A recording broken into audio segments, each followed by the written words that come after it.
Good morning, everyone. Welcome to February 12th, 2014 at Silver Creek Elementary School. It's good to be with you here this morning. It was still very cold today. I'm starting to hear things in the weather about maybe it'll warm up some in a few days. I hope so. Okay, let's start with yesterday. I said that today would be a birthday of a person, a special person in history.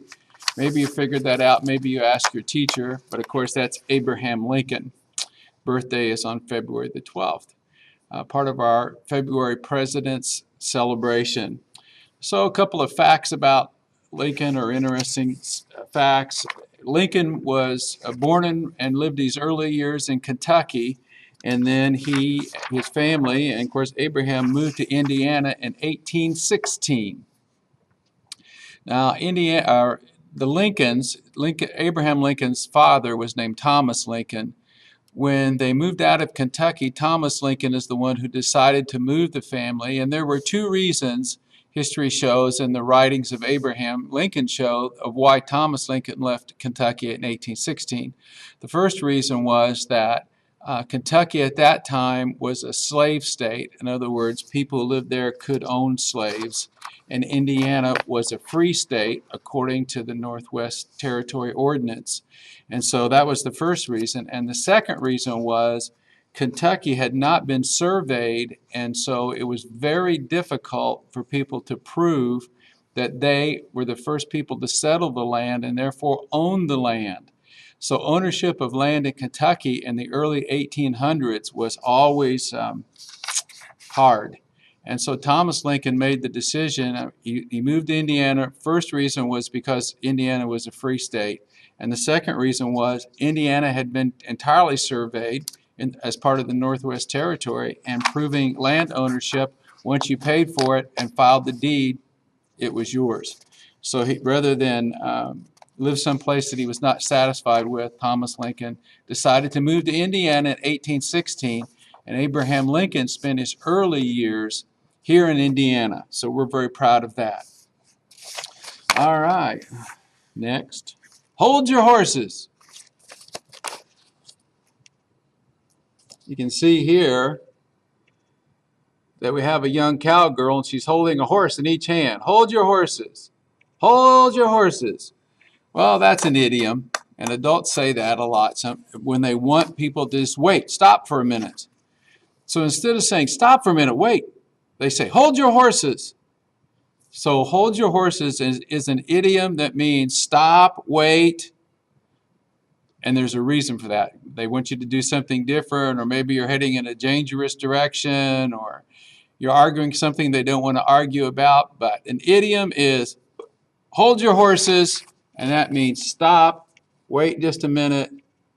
I need to tell you something else. Hold your horses. Okay, well, there's facts about Abraham Lincoln, facts about an idiom. The announcement will be about Friday. Today's Wednesday. I want to thank the PTO for doing Donuts with Dad today. We had a lot of dads in. That was great.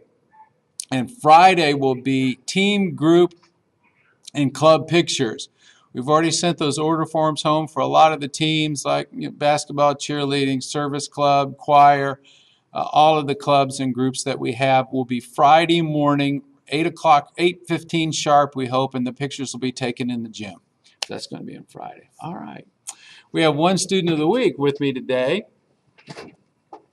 I bet you're from the 4th grade, are you? Yes, sir. All right. Come a little closer up to the... Yeah. Now I can see and hear you really well. Tell everybody your first name. Emma. Hi, Emma. And I can see from here you got your certificate. You earned your certificate from Mrs. Hoffman. Yes, sir. That's your teacher. Great. And that's very nice. Yes, sir. All right. And you got this for... Exemplifying role model behavior. It means your behavior choices were right on target, very good, for making positive choices in the school, for being responsible and having good character, Emma. And that's terrific. I'm always proud of the 4th graders who come down here for that.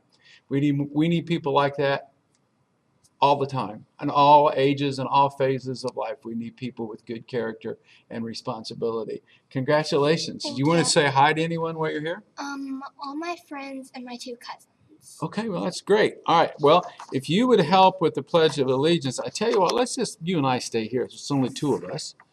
And we'll do the Pledge of Allegiance, and then you're going to get a special Student of the Week pencil. So just stay here with me, and if you would get ready out in your rooms, I think we got enough room for both of us here. Okay, here we go. I pledge allegiance to the flag of the United States of America and to the republic for which it stands, one nation, under God, indivisible, with liberty and justice for all. A moment of silence. And our We Care promise. I promise to hurt no one in word or action today. I use my hands for helping. I use my words for kindness. I include everyone. Well, thanks again for coming down. I see we've got a question from Mrs. Hoffman. Do we know the winners of the Pennies for Patients program yet? Not yet. Mrs. Mangley's been counting that money and working really hard on it, but we don't know yet. So maybe it'll be announced tomorrow morning. I hope so. Okay, let's wave bye, both of us. Bye-bye, everybody. We're finished. So long.